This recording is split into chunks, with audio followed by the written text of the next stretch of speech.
Jarong ajang kamit.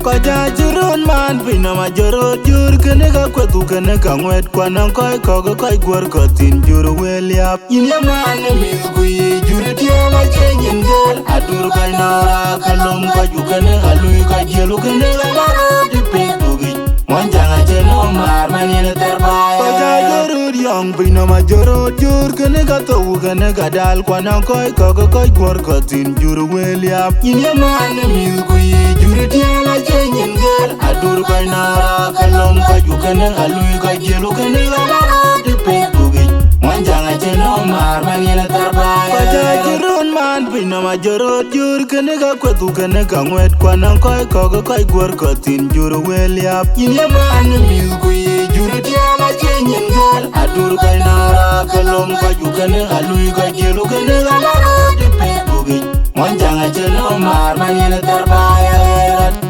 Wajing jamule wajing bargazal wajing afanal yugurun yarwo kai pantuk upal ka terne kam kwan Nomi ale monta muchi palga webidum tumet awebi achin wadang guninga dolni lonelu Ana bina namloide wane tiel chapi mor Wajikon kwene le kagurur jan jangamol wepol bay kuyakarong yar Nomi ale monta muchi palga webidum tumet awebi achin wadang guninga dolni lonelu Ana bina namloide wane tiel chapi mor Wajikon kwene le kagurur jan jangamol wepol bay kuyakarong yar